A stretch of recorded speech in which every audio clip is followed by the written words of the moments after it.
Hello everyone and welcome back to the FRC Historian. Right now it is Saturday night.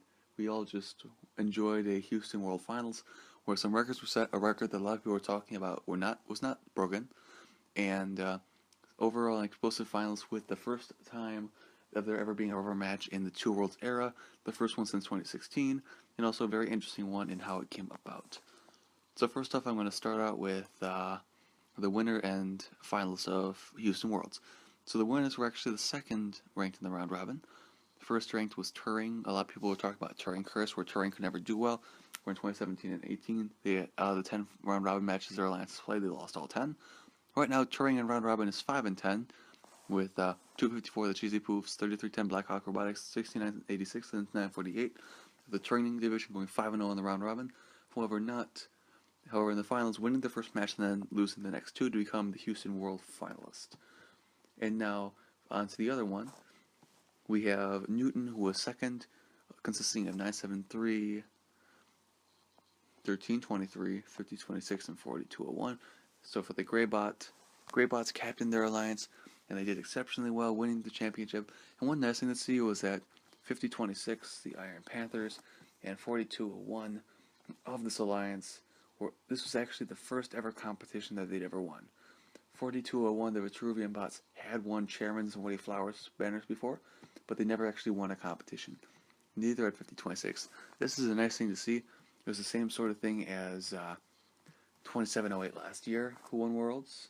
This was the first ever. It's nice because 5026, as shown by the newscasters, had actually wildcarded their way here, and they were picked by the Alliance, and they wound up winning Worlds. And it was nice to see this because it was almost a recreation of the St. Louis Worlds in 2017, where second place lost to first place, but second place went on to win the championship. Some other parallels I found interesting was it was nice that it wasn't 5-0, 4-1, 3-2, 2-1, no, 2-4, 2-3, 1-4, and 0-5 as it kind of was last year with Houston, and almost the year before. But Roebling won one match against Hopper. The Roebling won 1-6, went 1-4, 5 went 1-4. Galileo and Carver went 2-3. Newton went 4-1, and then Turing went 5-0. So of course there was still at 5-0 and 4-1. However, there was a little bit of difference with some alliances winning in some places where they wouldn't have thought. For those of you who didn't know, 1678 was the captain of Carver, along with 7179, 3132, the Hall of Fame team, and 1939. 1678, this marks their 7th divisional win in a row, breaking the record set by Bobcats that they were tied with for the last year, winning 7 division years in a row, starting with 2013, which I've covered before, where they did a complete scorched earth of their field on their division, and then now they won their 7th year in a row. Although they were 3rd place in the round robin, which is more than commendable, they did not qualify for the finals and got out in the round robin as 3rd place. So what was interesting though was 971 and 973, the Greybots and Spartronics, not respectively, were able to face each other on Ice Down, which is something that I had not seen before. One other interesting thing to note is that when a lot earlier in the competition, there are a lot of people saying that it was almost a sure win for Turing. So I thought it was interesting when it came down to 3, especially when I got into the finals. I was hoping for a rubber match, just in terms of FRC history, because I wanted to see the first ever rubber match of the 2 finals of the 2 Worlds era. But it was fun to see the second place alliance come back and win. And it was due to a lot of factors. They were able to outscore them based on cargo and hatches, and yes, there was a missed climb by the Red Alliance in both matches, but at the end of the day, it came down to great match play, phenomenal match play by either side, with 2 of the best alliances in all of that area making it to the finals, and then we have a world champion and a world finalist in our midst, who now the world champions are qualified to go back to Worlds, which is wonderful to hear. 450, 26, and 4601 who had never won a competition before. I'm looking forward to see how they do next year, as well as if any of them go to IRI, I want to see them play. One interesting thing that a lot of people didn't know was that from the Newton division, 1323 originally, I think they wanted to play with 2910. 973 picked them, and instead they played with them, so they wanted to win the championship with them. One thing I always wanted to see was 1323 and 2910 play, so maybe that's something we could see at IRI.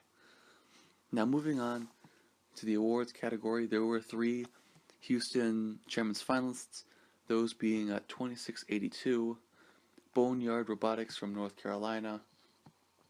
Secondly, there was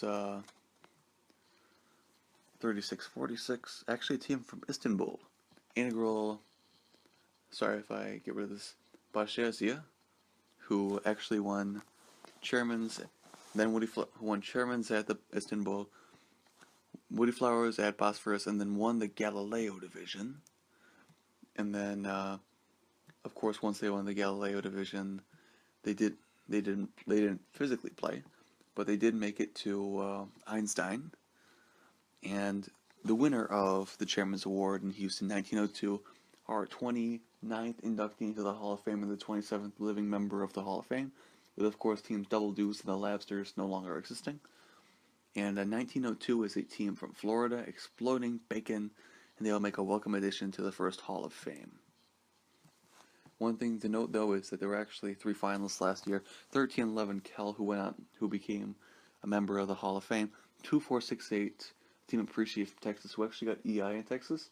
And then a team from Israel, who didn't even win Chairman's at the Israeli District Championship this year, paving the way for a 2017 finalist, 1902, to come back this year and win the Chairman's Award, being inducted into the Hall of Fame. This was a wonderful championship to watch. It makes me even more excited for Detroit to watch next week. And overall, I liked how it ended up. It was a toss-up until the very end. One interesting thing to note was that when it came to cargo points, Newton did outscore Turing by quite a bit.